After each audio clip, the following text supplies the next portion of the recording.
What's going on, guys? Welcome back. Last video we were working on the Mustang. Got the my old set of rockers out of the car, the unknown set, pushed them off to the side, installed a brand new set of 1/6 rockers. That way we actually know what's in the car. Did a quick adjustment on them, got the car fired back up, sounded great. But today, where is he at? Jake's back. We also got Seth, my wife Ashley. Everyone's out here hanging in the shop. And today we are going to be installing a leveling kit on the old Ford Ranger out here. That way the front end doesn't look like you're slamming on the brakes because you just seen a cop. We're going to get it and level out the front. You can see how far up the back sits versus the front. So we're going to get it and try to level the truck out a little bit. So we'll get Jake in the truck. We'll go ahead and pull the ramps out. We'll guide him in, get the truck up on jack stands, get the wheels off it, and start installing our leveling kit.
Well, got the truck up, got her sitting on jack stands, saw we got the wheels off. Going ahead and grab our tools. We're getting ready to take some shocks off, and neat little surprise there. If you guys can see it, that nut is welded to the stud for the shock. So I did manage to get the passenger side off already. I just put a wrench on there. Luckily for me, he must have welded it on at real cold heat because it didn't penetrate. But I got to get this nut broke off this side. That way we can get the shock off and continue tearing the truck apart so we can get the leveling kit on. I will be having a hunt for some new studs for the lower control arms there. Somebody must have been on hard times or something because they just welded nuts to what was left of the shock mounts. But I guess you got to do what you got to do. Anyways, we'll go ahead and get that cut off and continue getting everything apart. Just wanted to show you guys that real quick, but we're going to go ahead and get it broke off, get everything finished, tear it apart, so we can install our leveling kit.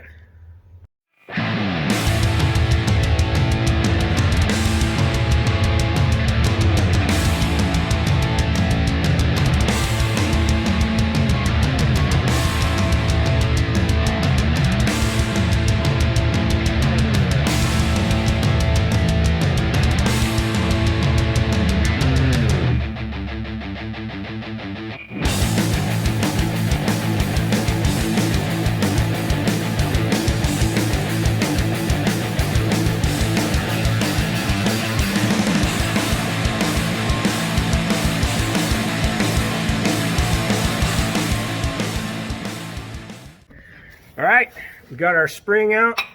You guys see here, Jacob's there, says I'm doing a good job, right? Yep. Says doing good, Dad, doing good. As you can see, we got the spring out. All that we have left here is we got the bolt and nut coming from the bottom side of the I-beam there. We're gonna go ahead and leave this little protector guy back on, help protect that nut and the bolt. We're gonna get some Loctite. Going to install our bolt extender. Get that tightened up there. Once that's all tightened up, it helps locate and center the leveling kit. So we'll go ahead and get some Loctite, get it installed on this guy here, get it all tightened up. get our leveling kit installed on this side, get everything buttoned up, move on over to the passenger side.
Truck's down, it's on its wheels.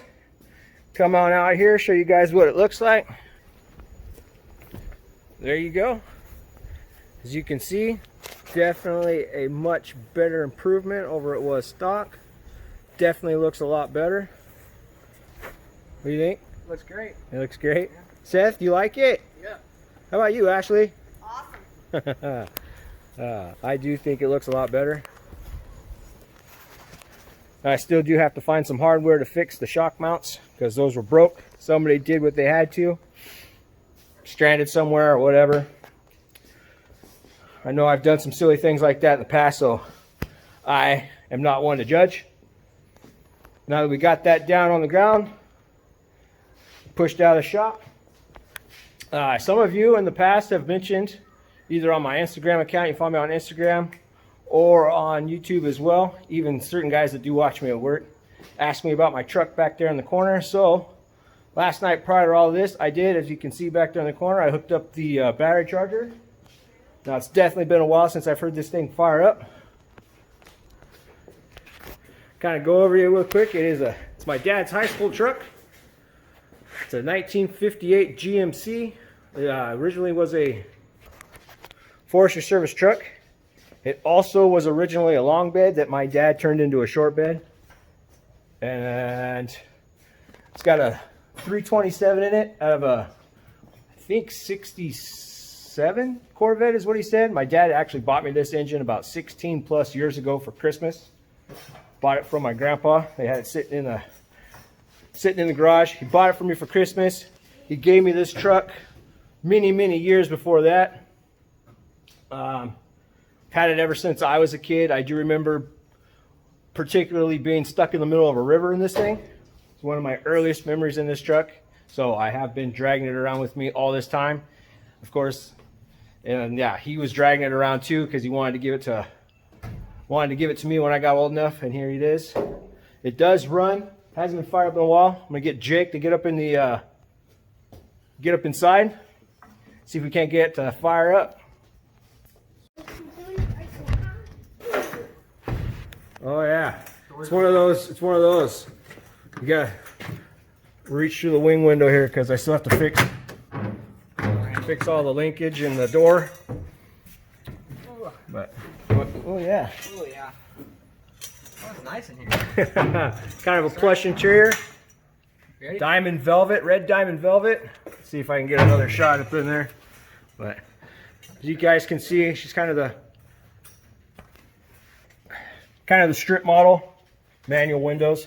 But all right, so the charger has been sitting on it for a while. Got a neat little trickle charger. I'm gonna shut it off, unplug it. I'll hook up the battery real quick.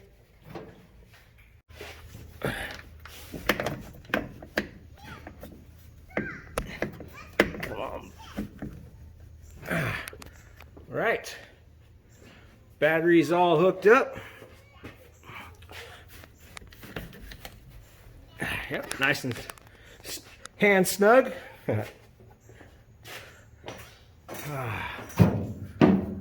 See if we got some oil in there. Oh yeah, definitely has plenty of oil. Definitely nice and clean.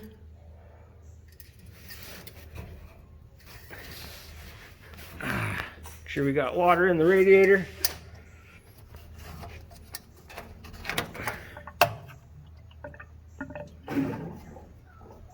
Oh yeah, definitely has water, antifreeze, so that's good. Got my can of brake parts cleaner there. See if we can't help motivate this thing to fire up. Pump the throttle real quick for me, Jake. See if we got fuel. No. Go ahead and crank it over. Ooh, a little bit. Go ahead. Okay, when it fires up, just see if it'll idle. Don't give it any throttle, okay? All right, go ahead.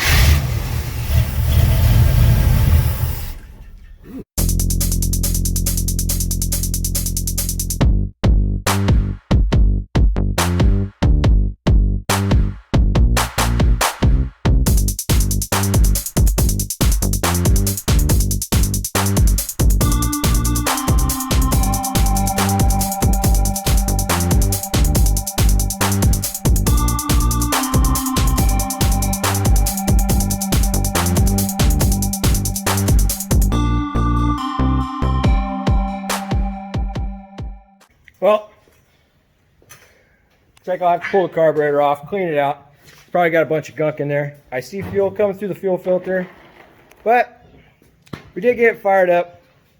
Hopefully next time you guys see it, I'll have it running better. But looks like I'll have to get in there, order some parts for the carburetor, or at least pull it apart, clean it up, maybe blow through the fuel tank, get some fresh fuel in there. But I tried. Anyways, hope you guys enjoyed the video. This day was just to kind of hang out with Jake, get his truck, get the leveling kit put on his truck. Hopefully get that thing running so you guys can hear it run, but we got part of it done. So, but yeah, I am going to end the video right here. Oh, I'll let you guys know too, I will be coming up kind of shy on videos in the next month.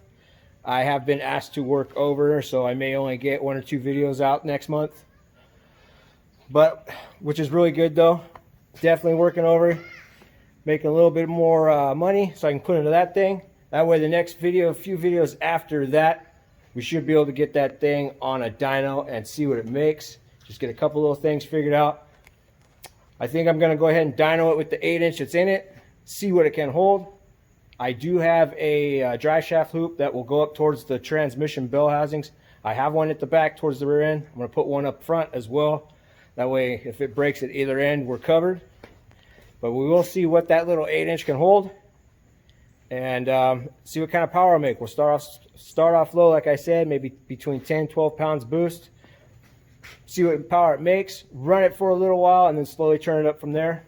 Kind of have some fun with it. But again, like I said, I'm going to end this video right here. If you guys are new to the channel, help me build by hitting that subscribe button and turn on notifications. And I'll catch you on the next one.